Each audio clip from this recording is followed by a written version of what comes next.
Nunca imaginé que llegaría el día en que miraría atrás 12 años de mi vida con una perspectiva tan distinta. Aquellos tiempos, en nuestro acogedor piso en el barrio de Salamanca de Madrid, parecían inmejorables. Tomás y yo habíamos construido lo que yo creía una base inquebrantable, ladrillo a ladrillo, sueño a sueño.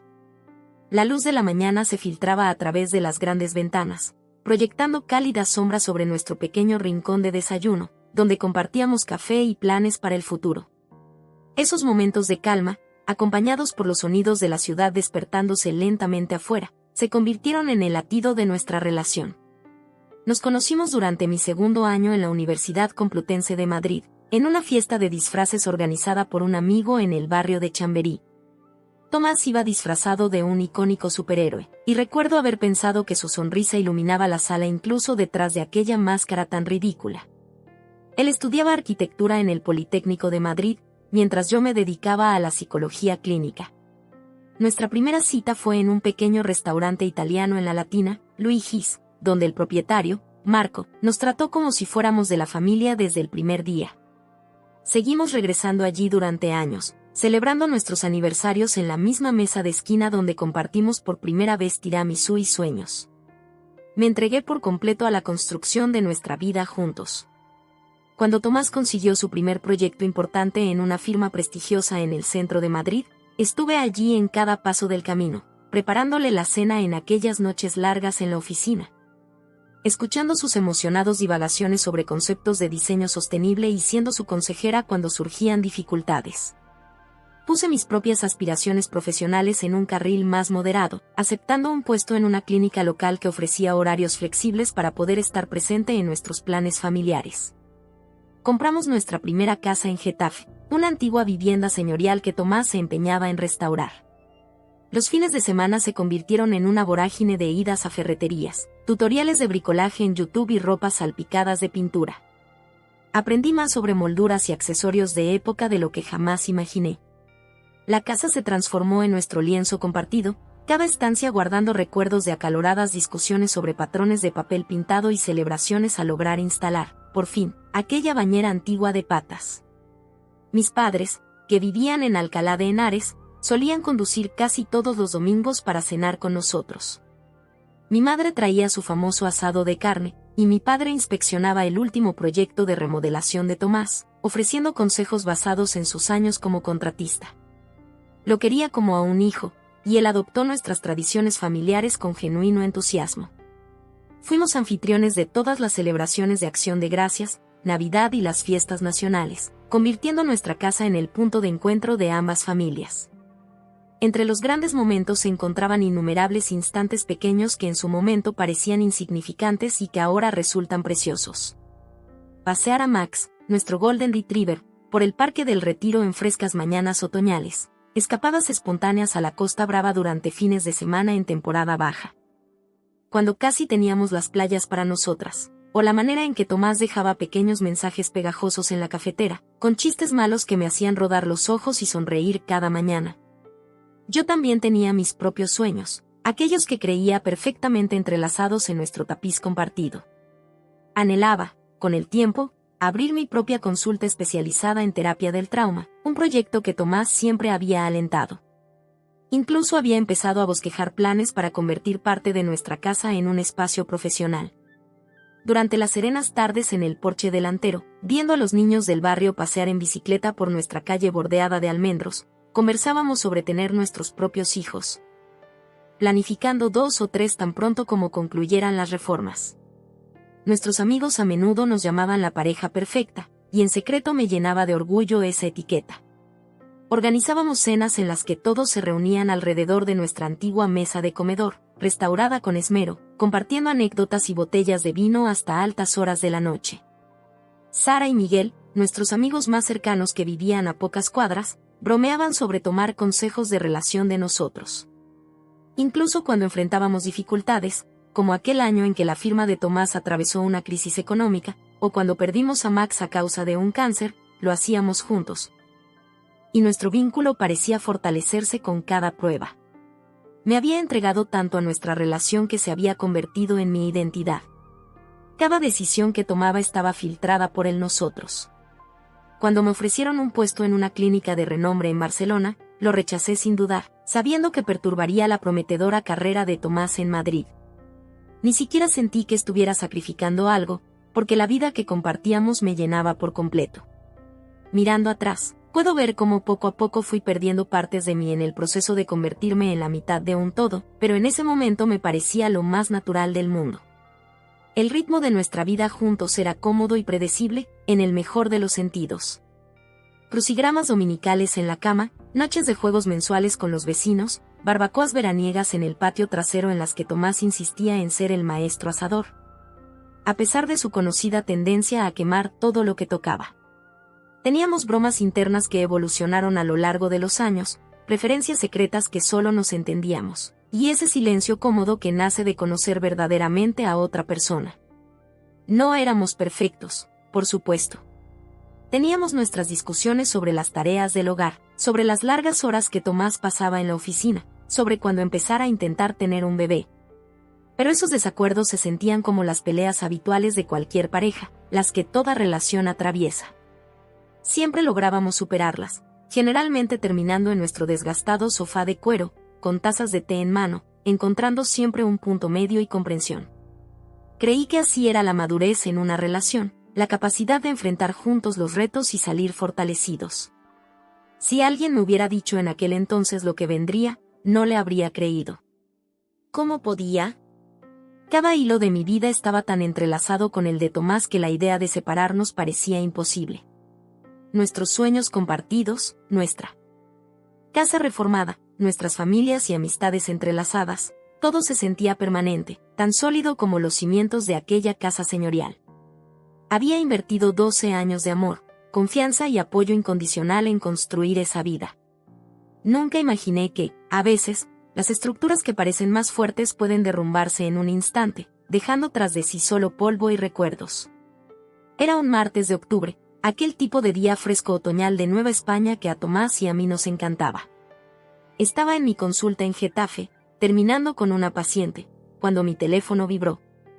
Normalmente lo mantenía en silencio durante las sesiones, pero había estado esperando noticias del contratista sobre la reforma de la cocina, así que lo dejé en vibración. Al echar un vistazo durante una pausa natural en la conversación, vi el nombre de Tomás y asumí que se refería a las encimeras de granito de las que habíamos hablado esa mañana. No podía haber estado más equivocada. Mi nueva mujer vive aquí ahora, y tu ropa le queda perfecto. Las palabras se iluminaban en la pantalla como un neón tóxico, grabándose en mi mente. Las leí una y otra vez, convencida de que debía tratarse de un error. Tal vez habían robado su móvil. Tal vez era alguna broma cruel. Pero en el fondo, en un rincón que no quería reconocer, las piezas empezaron a encajar, las noches tarde en la oficina, los misteriosos viajes de trabajo a Barcelona. La forma en que se había distanciado en los últimos meses. Mi paciente seguía hablando sobre técnicas para manejar la ansiedad, pero su voz se había vuelto un murmullo lejano. De algún modo logré terminar la sesión, funcionando en piloto automático mientras mi mundo se desmoronaba a mi alrededor. Tan pronto como se fue, me desplomé en la silla de mi despacho, con las manos temblando tanto que apenas podía sostener el teléfono. Llamé a Tomás, pero la llamada fue directo al buzón de voz. Le envié un mensaje de texto. ¿De qué estás hablando? Esto no es una broma, Tomás. Sin respuesta. Cancelé mis citas restantes del día, diciendo a mi recepcionista, Janet, que tenía una emergencia familiar. La preocupación en sus ojos dejaba entrever que mi voz traicionaba más de lo que quería mostrar. El trayecto de 20 minutos desde mi consulta hasta nuestra casa en Getafe se hizo eterno. Mi mente recorría 1000 escenarios, cada uno peor que el anterior. La misma ruta que había conducido incontables veces, pasando por lugares familiares, el supermercado donde hacíamos las compras semanales, el parque donde paseábamos a Max. La cafetería donde Tomás y yo nos encontrábamos para almorzar de repente se volvió extraña y hostil. Al llegar a la entrada, encontré un coche desconocido estacionado en mi lugar habitual, un elegante BMW negro con placas de Barcelona. Mis manos temblaban tanto que se me cayeron las llaves un par de veces antes de lograr abrir la puerta principal. La casa olía diferente. Bajo el aroma familiar de las velas de manzana y canela que siempre encendía en otoño, se percibía un perfume ajeno que me revolvía el estómago. Escuché movimiento en el piso superior, y luego pasos sobre las escaleras de madera que Tomás y yo habíamos pasado un fin de semana entero lijando y puliendo. Una mujer apareció en el vestíbulo, vistiendo mi suéter de cachemira favorito, el que mi madre me había regalado la Navidad pasada. Era más joven que yo, probablemente de poco más de 30 años, con ese aspecto pulido que denotaba salones caros y clases regulares de pilates. Oh, dijo, como si yo fuera la intrusa. Tomás dijo que probablemente vendrías. Su voz tenía un leve acento neoyorquino, y logró hacer que esas pocas palabras resumaran con descendencia. Allí estaba, en mi casa, vistiendo mi ropa, con la seguridad de alguien que parecía encajar allí mucho más que yo. Sentí como si estuviera viviendo una experiencia fuera de mi cuerpo. El espejo vintage que habíamos encontrado en una tienda de antigüedades en Alcalá reflejaba una escena que parecía irreal. Yo, parada en mi propio vestíbulo, con el rostro pálido de la sorpresa, observando a esa desconocida que aparentemente me había reemplazado en mi vida. La galería de fotos cuidadosamente curada detrás de ella con imágenes de nuestra boda, fiestas familiares, viajes a la Costa Brava parecía burlarse de mí. ¿Dónde está Tomás?, logré preguntar, con la voz sonando extraña y distante a mis propios oídos. En la oficina, respondió mientras examinaba su manicura. Dijo que te avisara para que su abogado se ponga en contacto contigo sobre la casa. Lo dijo con tal naturalidad, como si solo transmitiera un mensaje sobre recoger la ropa de la tintorería. Quedé inmóvil, mientras ella se deslizaba hacia nuestra cocina, donde esa misma mañana había preparado café en la sofisticada máquina de espresso que Tomás insistió en comprar la Navidad pasada. Oí el sonido de los armarios abriéndose, el chirrido familiar del cajón donde guardábamos el té, el tintinear de las tazas de porcelana de mi abuela que había traído desde Alcalá cuando ella falleció. La naturaleza surrealista de la situación me golpeó en oleadas. Esa mujer no solo vestía mi ropa, vivía mi vida, usaba mis pertenencias, se sentía como en casa en el espacio que yo había construido durante años. Cada rincón de esa casa guardaba recuerdos. El rincón de lectura donde me acurrucaba con revistas de psicología los domingos por la mañana, la isla de la cocina donde Tomás y yo preparábamos las comidas de la semana. El comedor donde organizábamos interminables cenas con Sara y Miguel.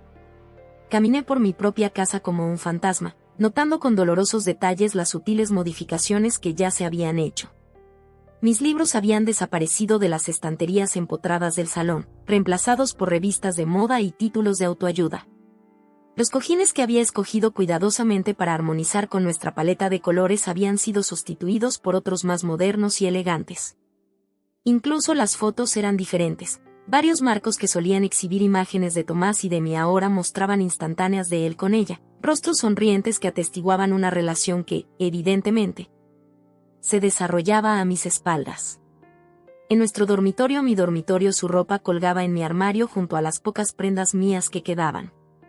Etiquetas de diseñador que yo jamás me había permitido comprar se mezclaban con el vestuario cuidadosamente seleccionado a lo largo de los años.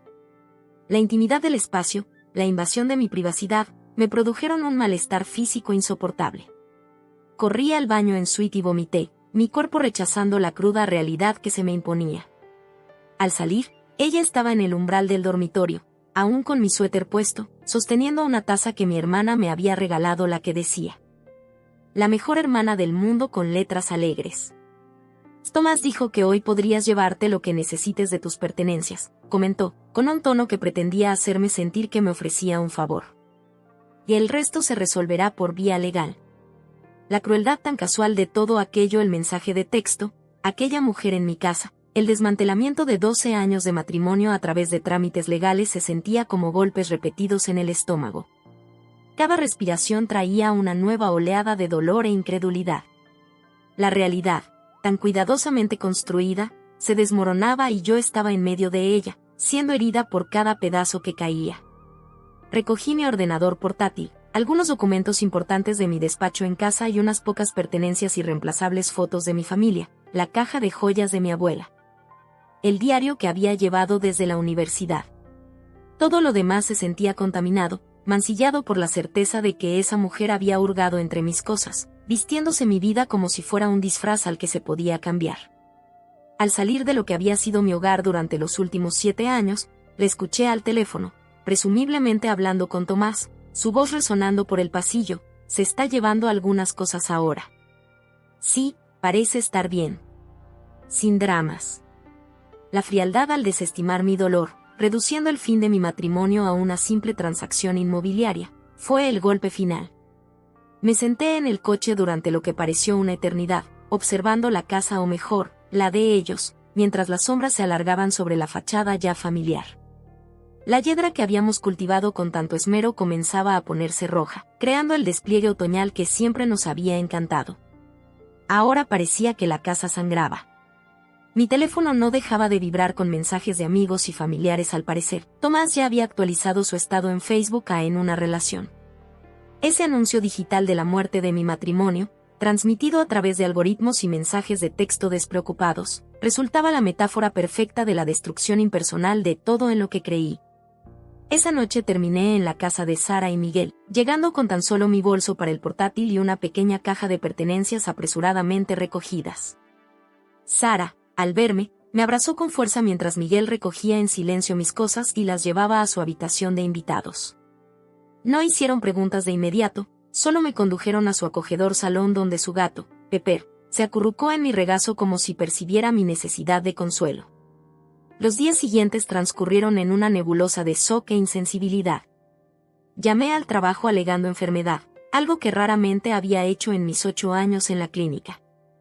Janet, mi recepcionista, reprogramó mis citas sin interrogar, aunque se notaba la preocupación en su voz. Sara trabajó desde casa esos primeros días, tecleando en su portátil en un rincón mientras yo miraba fijamente la pared del salón, tratando de asimilar cómo mi vida se había desmoronado por completo. Cada mañana despertaba creyendo que se trataba de una pesadilla, para luego recibir de golpe la realidad al abrir los ojos y encontrarme con un techo desconocido. La habitación de invitados era encantadora. Sara siempre tuvo buen ojo para la decoración, pero no se sentía como hogar. No era la casa señorial en la que había invertido mi corazón renovándola. No era la vida por la que había trabajado durante 12 años. Las cosas más simples disparaban recuerdos y me hacían caer en espirales emocionales. El murmullo de la cafetera en la mañana me traía a la mente incontables desayunos con Tomás. El portazo de un coche afuera sonaba exactamente como el de su BMW. Incluso el clima parecía burlarse de mis perfectos días otoñales que deberíamos haber pasado recogiendo manzanas en Aranjuez o paseando por el cementerio de la Almudena para admirar el cambio de hojas. Mi teléfono se convirtió tanto en un salvavidas como en una tortura. Amigos y familiares no dejaban de llamar y enviar mensajes, sus palabras oscilando entre la simpatía y la indignación. Mi hermana Elena viajó desde Alcalá apenas se enteró, llegando con bolsas de comida casera y una ira justa que hubiera sido reconfortante si no estuviera tan entumecida. Mis padres también querían venir, pero no pude soportar ver el dolor y la decepción reflejados en sus ojos. Pasé horas revisando viejas fotos en mi móvil, analizando cada instante en busca de señales que tal vez hubiera pasado por alto. Allí estaba Tomás en nuestra última fiesta navideña, con su brazo en mi cintura, pero su sonrisa no llegaba a sus ojos. Unas barbacoas veraniegas en las que pasaba la mayor parte del tiempo pegado a su teléfono, justificándolo como trabajo. El fin de semana en que cancelamos un viaje a la costa por un imprevisto proyecto estaba él con ella en ese entonces. Miguel, quien conocía a Tomás desde la universidad, luchaba contra su propio sentimiento de traición. No puedo creer que hiciera algo así, repetía, negando con la cabeza. Pero ese era el punto, el Tom que conocíamos, el Tom con el que me casé, aparentemente nunca existió. O tal vez había cambiado tan gradualmente que ninguno de nosotros se percató hasta que fue demasiado tarde. En mis momentos más oscuros, usualmente en las horas previas al amanecer cuando el sueño se me escapaba, me encontraba escribiendo en mi diario. Al principio, eran solo palabras de dolor crudo, ira, tristeza, confusión. Pero poco a poco, la escritura se volvió reflexiva. Empecé a notar patrones que había pasado por alto, señales de alerta que ignoré. Como Tomás se había vuelto cada vez más crítico con mis decisiones profesionales, sugiriendo que mi trabajo en la clínica era jugar a lo seguro. cómo empezaba a tomar decisiones sin consultarme, desde cambiar pequeños electrodomésticos de la cocina hasta decisiones mayores como refinanciar la casa. Sara me convenció de que buscara un terapeuta, lo cual resultaba irónico dada mi profesión. La consulta de la doctora Martínez estaba en Chamberí, lo suficientemente alejada de mi círculo habitual como para sentirme segura. En esas sesiones, empecé a desempacar no solo la traición, sino también mi propio rol en nuestra relación.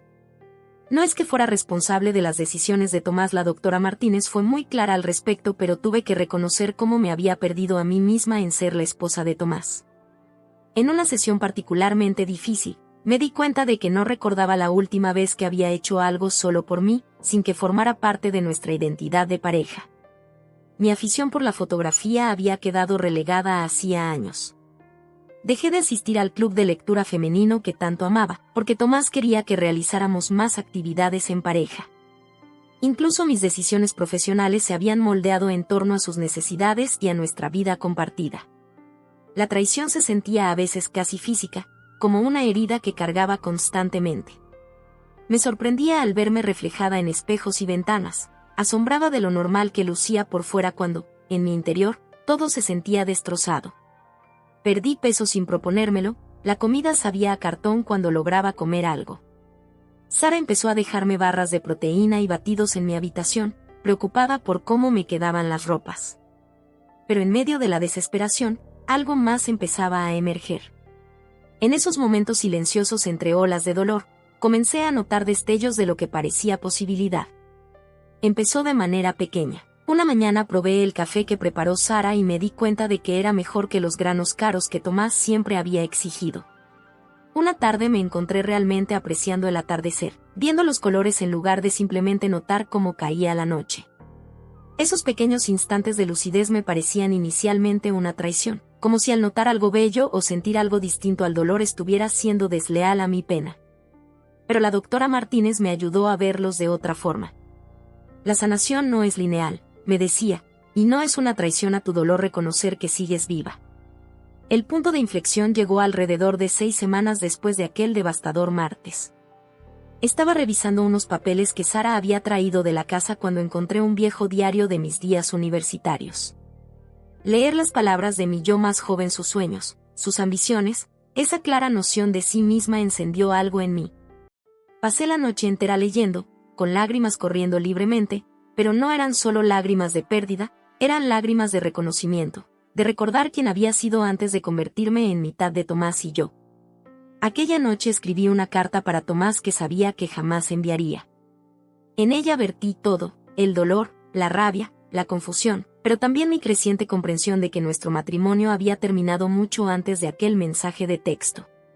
Ambos habíamos jugado papeles en una historia que no era del todo cierta y, aunque su traición era imperdonable, la traición a mí misma había comenzado años atrás.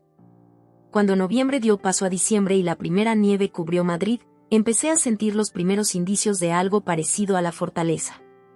No era la falsa fortaleza de la negación ni la frágil del enojo, sino algo más profundo y fundamental.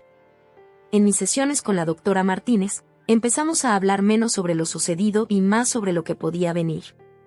Un futuro que había parecido tan oscuro y vacío comenzó a mostrar destellos de posibilidad. No estaba bien ni mucho menos, pero empecé a comprender que, eventualmente, lo estaría. No porque el tiempo cure todas las heridas, una frase que llegué a detestar, sino porque finalmente estaba enfrentando la verdad sobre mi matrimonio, sobre Tomás y, lo más importante, sobre mí misma. La mujer que salió de esa casa con solo una caja de pertenencias ya no era la misma que emergía de las cenizas de su matrimonio. Era más fuerte, más clara y, cada día, estaba lista para luchar no solo por lo que merecía, sino por la persona en la que quería convertirse. El día que entré en el despacho de abogados de Rebecca Miller, ubicado en la calle de Alcalá, algo había cambiado dentro de mí. Quizás fueron los 3 meses de terapia con la doctora Martínez, o las incontables horas de conversación con Sara y Elena, o tal vez simplemente fue el tiempo haciendo su lento trabajo de transformación. Sea cual fuere la razón, ya no era la mujer destrozada que había huido de su hogar con una caja de recuerdos y el corazón roto. Rebecca había sido muy recomendada por una colega de la clínica que había pasado por un divorcio años atrás. No era la abogada agresiva y de traje entallado que imaginaba, sino una mujer cálida de 50 y tantos años que me recordaba a mi madre. Su despacho daba a una plaza con jardines, y mientras me sentaba allí observando a la gente pasear, me escuchaba sin interrumpir. Del cuenta con que estés demasiado dolida para luchar, dijo finalmente, quitándose las gafas de lectura. Hombres como Tomás exitosos, acostumbrados a salirse con la suya, esperan que sus esposas se derrumben. Pero ya no te estás derrumbando, ¿verdad? Tenía razón. El dolor seguía presente, pero se había cristalizado en algo más firme, con un propósito. Había pasado las últimas semanas documentando meticulosamente todo lo que recordaba sobre nuestras finanzas. Tomás siempre había manejado el dinero, justificando que tenía más ingresos, pero ahora veía que eso era otra forma de control. Había conseguido copias de nuestras declaraciones de impuestos, extractos bancarios y registros de propiedad. Sara, que trabajaba en finanzas, me ayudó a descifrar todo. La evidencia de la traición de Tomás iba más allá de su infidelidad. El equipo de Rebecca descubrió que él había estado moviendo dinero durante meses antes de aquel último mensaje, preparándose para su salida. Había refinanciado nuestra casa sin que yo lo supiera, utilizando firmas falsificadas, un detalle que iluminó los ojos de Rebecca con interés profesional. También se encontraron transferencias sospechosas a una cuenta en Barcelona que coincidían con sus supuestos viajes de negocios. «Has hecho un excelente trabajo», comentó Rebecca mientras revisaba mis archivos. «La mayoría de mis clientes llegan solo con lágrimas. Tú me has traído munición». Su aprobación fue como una validación de mi creciente fortaleza. Me volqué a reconstruir nuestro caso con la misma dedicación que una vez invertí en reformar aquella casa señorial. Cada descanso para el almuerzo lo dedicaba a recopilar documentos o a reunirme con el equipo de Rebecca. Mis tardes, que antes estaban marcadas por la soledad del dolor, ahora tenían un propósito. Empecé a crear una línea de tiempo detallada de nuestro matrimonio, anotando cada decisión financiera importante, cada ausencia inusual, cada gasto inexplicable. La habitación de invitados de Sara y Miguel se transformó gradualmente en un cuartel general. Las paredes se llenaron de notas adhesivas y documentos.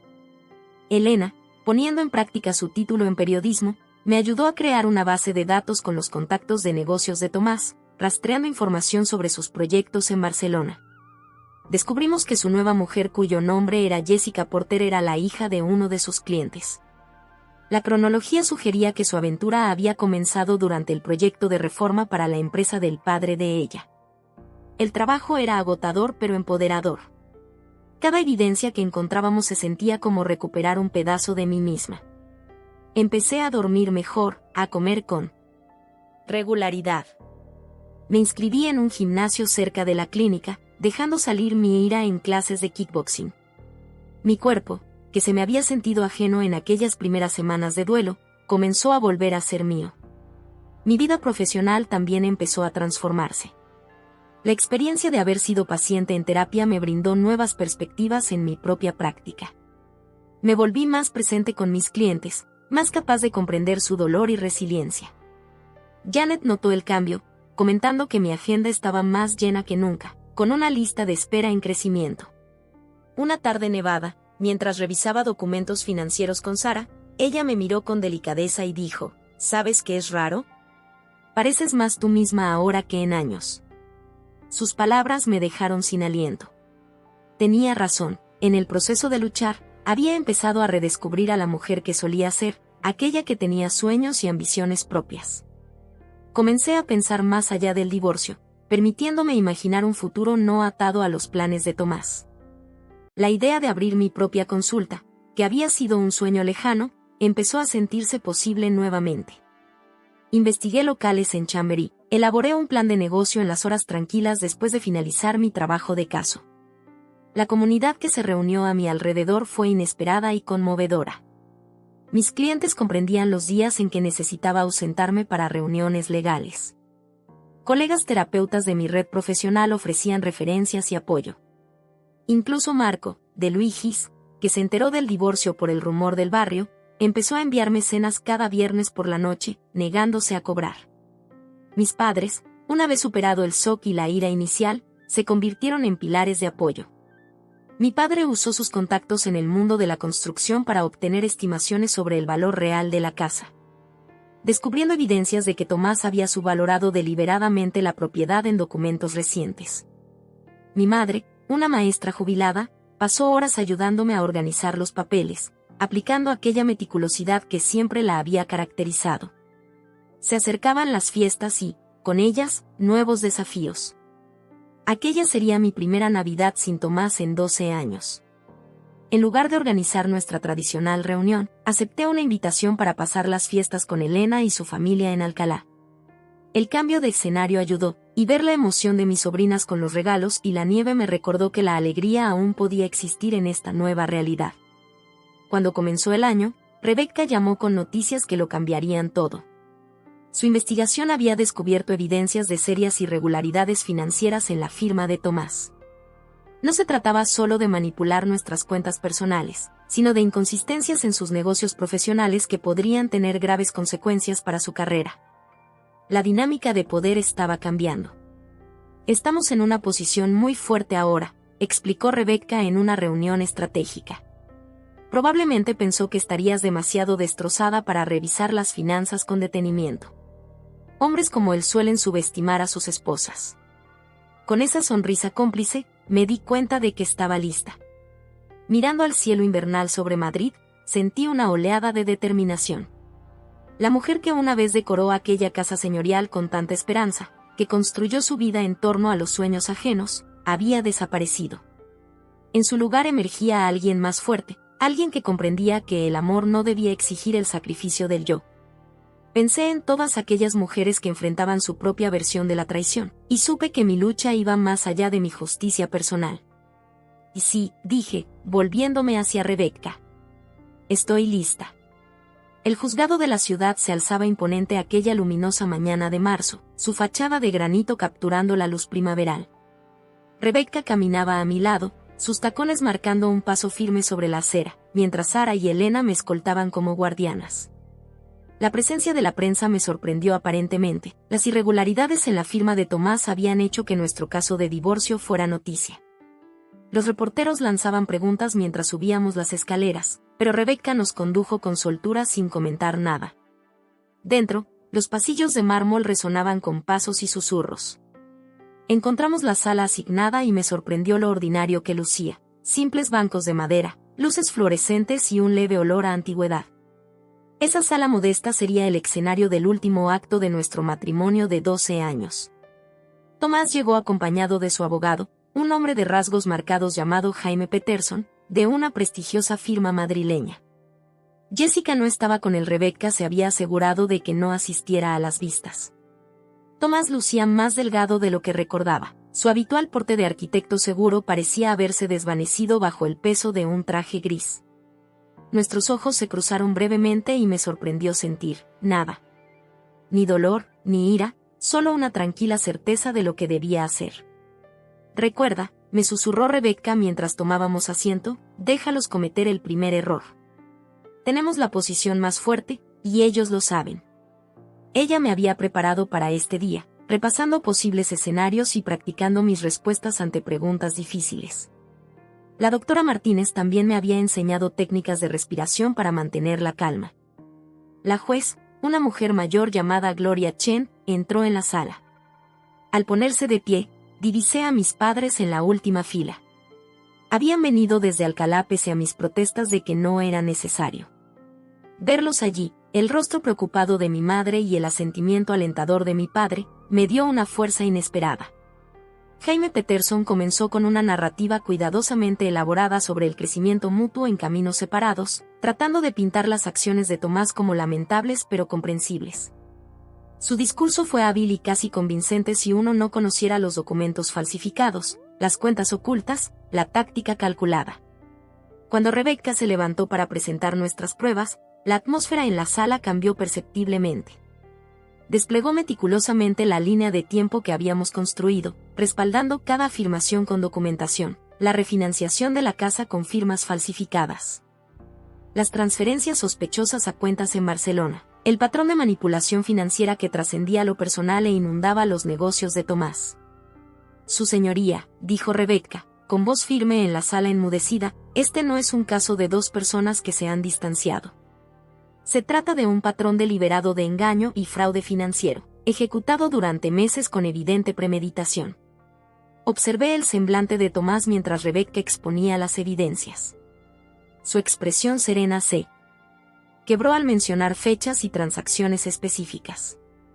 Cuando proyectó los documentos que demostraban sus firmas falsificadas, él se inclinó hacia su abogado en un murmullo urgente. Las respuestas de Jaime se volvieron cada vez más defensivas. Llegó mi turno de declarar. Al subir al estrado, recordé todas aquellas noches practicando con Sara y Elena, todas las sesiones con la doctora Martínez para trabajar mis emociones. Presté juramento y, frente a la sala, mi voz se mantuvo firme al comenzar a contar nuestra historia. Narré nuestro relato, no solo el final, sino todo el arco, los primeros años llenos de sueños compartidos y genuina complicidad, el sutil cambio en la dinámica de poder. Como Tomás fue asumiendo el control de nuestras finanzas mientras me animaba a optar por un trabajo menos estresante. Describí cómo me encontré bloqueada de nuestras cuentas conjuntas al día siguiente de aquel mensaje, descubriendo tarjetas de crédito de las que no tenía conocimiento y enterándome de tratos empresariales que me había ocultado. El contrainterrogatorio de Jaime fue agresivo, intentando retratarme como una esposa negligente que había priorizado su carrera sobre el matrimonio. Pero Rebecca me había preparado. Permanecí serena, refiriéndome a hechos documentados en lugar de dejarme llevar por manipulaciones emocionales. Cuando intentó insinuar que debía haber sospechado del refinanciamiento, simplemente presenté correos electrónicos que demostraban que me encontraba fuera de la ciudad en una conferencia en las fechas en que se suponía que había firmado. ¿Sospechaste alguna vez que tu esposo te estaba siendo infiel?, preguntó Jaime, como si la pregunta fuera relevante para el asunto financiero. Objeción, su señoría. Intervino Rebecca. ¿Relevancia?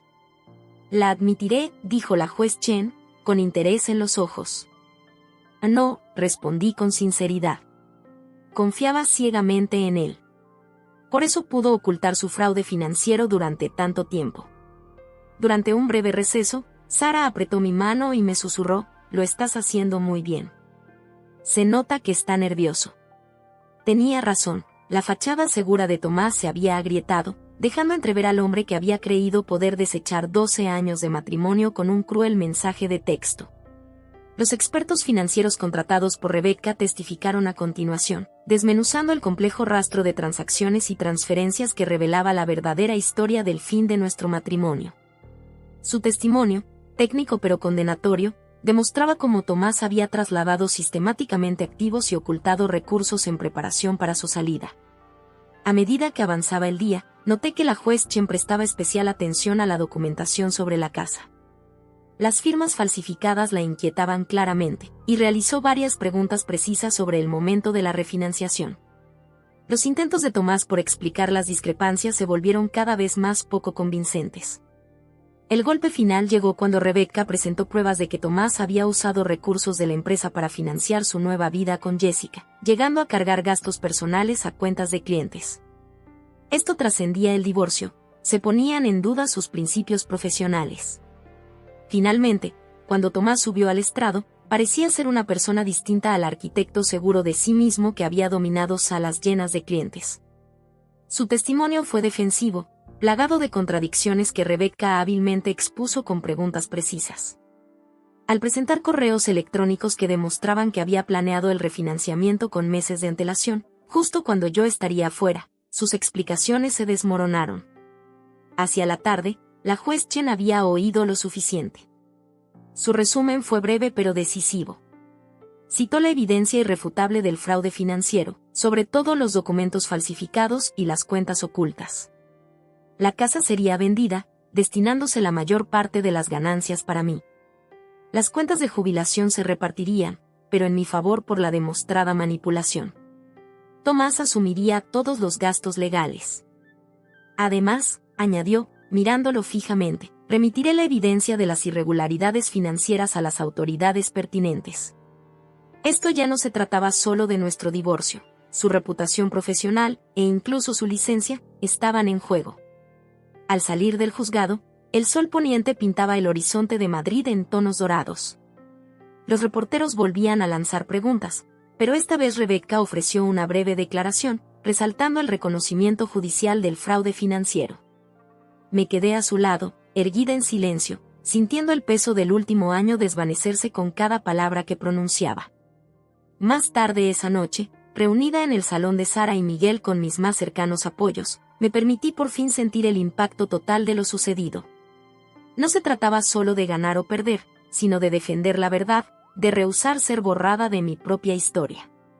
Las lágrimas que brotaron no fueron las mismas de meses atrás en aquella sala. Eran lágrimas de liberación, de cierres y de nuevos comienzos. La primavera llegó temprano a Madrid aquel año. Mientras me encontraba en mi nuevo despacho en Chamberí, observando cómo las flores de cerezo danzaban ante las ventanas, apenas podía creer que había pasado poco más de un año desde aquel devastador mensaje. La sala aún estaba casi vacía, solo mi escritorio, un cómodo diván terapéutico y algunas plantas en maceta que Elena insistió en traer, pero se sentía llena de posibilidades. La venta de la casa señorial se había cerrado la semana anterior. Había pasado una última vez frente a ella, esperando sentir ese golpe familiar de dolor, pero en cambio noté como la luz de la mañana acariciaba las ventanas de manera distinta. La yedra que habíamos cuidado comenzaba a brotar, con pequeños brotes verdes que prometían renovación. Una joven pareja se mudaba, los vi durante la última visita. Su entusiasmo me recordó a lo que fue Tomás y yo, hace 12 años. Pero en lugar de dolor, sentí una extraña esperanza por ellos. Mi nueva consulta tomaba forma, especializada en ayudar a mujeres a reconstruir sus vidas tras grandes transformaciones. La ironía no se me escapaba, pero mi propia experiencia me había brindado conocimientos que de otra forma jamás hubiera obtenido. La doctora Martínez, que me había acompañado en mis días más oscuros, se había convertido en mentora y amiga, refiriéndome pacientes y ofreciendo guía mientras establecía mi consulta independiente. Sara y Miguel insistieron en que me quedara con ellos hasta encontrar mi propio espacio, pero tras 6 meses supe que era el momento de crear mi sitio. Encontré un luminoso apartamento en la Plaza de Davis, lo suficientemente cerca de mi consulta para poder ir caminando en días agradables. Era más pequeño que la casa señorial, pero cada mueble, cada elección de color, cada obra de arte en las paredes era completamente mío. Sin concesiones, sin ceder al gusto ajeno. El acuerdo económico del divorcio me dio una base sobre la cual edificar, pero fue mi planificación meticulosa la que hizo posible mi nueva consulta. El equipo de Rebecca había hecho un trabajo admirable no solo en el divorcio, sino en estructurar correctamente mi nuevo negocio. La reputación profesional de Tomás había sufrido un grave golpe tras conocerse el fraude, pero yo no encontraba satisfacción en ello. Sus elecciones tenían sus propias consecuencias, y yo me concentraba en mi propio futuro. Mi lista de clientes crecía de forma constante, muchas veces gracias al boca a boca. Eran, en su mayoría, mujeres como yo, reconstruyendo sus vidas tras la traición o la pérdida, aunque también había quienes simplemente buscaban un cambio, querían reconectar con sueños olvidados. Durante las sesiones compartía no solo mi experiencia profesional, sino la sabiduría forjada a pulso a partir de mi vivencia. La sanación no es lineal, les decía, eco de las palabras de la doctora Martínez que tanto me habían ayudado. La transformación no fue solo profesional. Empecé a retomar las clases de fotografía, algo que amaba en mis años universitarios pero que había dejado de lado con el tiempo. Cada sábado por la mañana recorría distintos barrios de Madrid con mi cámara, capturando las infinitas variaciones de luz y sombra de la ciudad. Algunas de mis fotografías ahora decoraban mi consulta, entre ellas una del Jardín del Retiro en plena primavera, que parecía resonar con mis pacientes. Mi relación con la familia y los amigos se profundizó de formas inesperadas. Elena y yo iniciamos una tradición de fines de semana mensuales de hermanas, alternando entre Madrid y Alcalá. Mis padres, que al principio habían luchado por comprender mis decisiones, ahora se jactaban de mi nueva consulta ante sus conocidos. Incluso la relación con Sara y Miguel evolucionó, ya no éramos la pareja inseparable, sino amigos individuales con vínculos propios. Una tarde de martes, aproximadamente 15 meses después de aquel mensaje que cambió mi vida, me encontré de nuevo en Luigis. No había vuelto desde antes del divorcio, pero Marco me reconoció enseguida. Ana, exclamó, abrazándome con calidez y el aroma a ajo y albahaca impregnando el ambiente. ¿Cuánto tiempo sin verte? Él insistió en atenderme personalmente, acomodándome en una pequeña mesa junto a la ventana. No era la mesa de la esquina que solía ser nuestra, sino un nuevo rincón con vista a la calle. Mientras saboreaba los gnocchis caseros de Marco y una copa de vino, observé a parejas y familias entrar a cenar. Hace un año, escenas como esa habrían sido dagas para mi corazón. Ahora, eran simplemente parte del entramado de la ciudad, ni amenazantes ni dolorosas. Mi historia había cambiado, pero no había llegado a su fin.